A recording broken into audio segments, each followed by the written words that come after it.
এক দফা এক দাবি, মুড়ি মাখাতে চাই জিলাপি। যে মুড়ি মাখায় জিলাপি দেয় তাকে কোনোদিন বিশ্বাস করবেন না।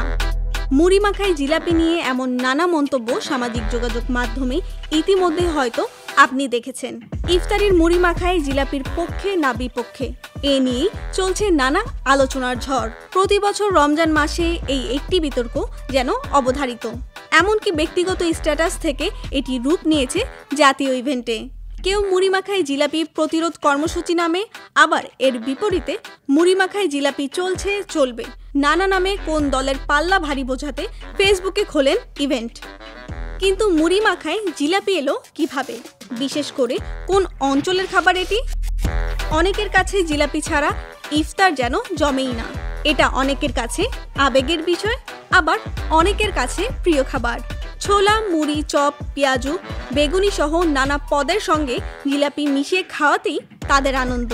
অনেকে আবার মুড়ি মাখায় জিলাপি মেশানো মানতেই পারেন না। আমার কাছে মনে হয় যে আমার কাছে ভালো লাগে না, আমার কাছে টেস্ট নষ্টর মধ্যে মনে হয়। অঙ্গাঙ্গিভাবে জড়িত, জিলাপি ছাড়া রোজাকে কল্পনাই করা যায় না। জাস্ট মুড়ি, ছোলা এগুলাই মাখানো হয়, জিলাপি কখনো হয় না। ওইটাও একটা কারণ, আর আমার ব্যক্তিগতভাবেও এটা পছন্দ না। মুড়ি মাখার সাথে সচরাচর আমি জিলাপি নেই না, তবে কেউ যখন নেয় তখন আমি নাও করি না। বাংলাদেশের বিভিন্ন অঞ্চলে মানুষ একত্রিত হয়েছে ঢাকায়। পুরান ঢাকার খাবারের সংস্কৃতিতে মিষ্টি ও ঝাল একসঙ্গে খাওয়ার রেওয়াজ থাকলেও চট্টগ্রাম, নোয়াখালী সহ অন্যান্য অঞ্চলের মানুষের পছন্দের তালিকায় রয়েছে এটি। ফলে ইফতারির মুড়ি মাখায় ও জিলাপির সংমিশ্রণের চল ছড়িয়েছে সারা দেশে। তাই এটি বলা মুশকিল হবে মুড়ি মাখায় জিলাপি আসলে কোন অঞ্চলের খাবার। এখন আসা যাক স্বাস্থ্যের দিকে। সংমিশ্রণের এই খাবার শরীরের জন্য কতটা উপকারী? পুষ্টিবিদের মতে মুড়িতে ভিটামিন বি এবং প্রচুর খনিজ উপাদান ও প্রচুর শর্করা আছে। তাই মুড়ি আমাদের রোগ প্রতিরোধ ক্ষমতা বাড়ায়। এছাড়া পেট ভরা রাখে বলে ওজন কমাতে সহায়ক, উচ্চ রক্তচাপ নিয়ন্ত্রণেও ভূমিকা রাখে। আর ছোলা প্রোটিন সমৃদ্ধ খাবার। ছোলা ও মুড়ি আলাদা আলাদা বা একসঙ্গে খেলে বেশ উপকার।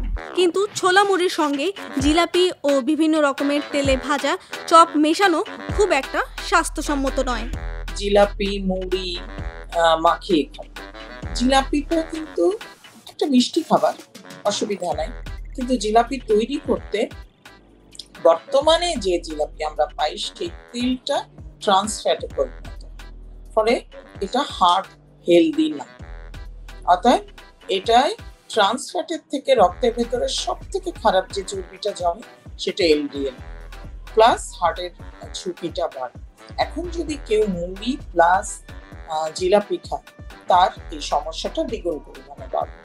প্লাস যাদের ডায়াবেটিস তাদের ক্ষেত্রে কি হচ্ছে, তারা মুড়ি খেতে পারেন কিন্তু যখন জিলাপি মিলাচ্ছেন তখন কিন্তু তাদের ব্লাড সুগার রেইজ করবে।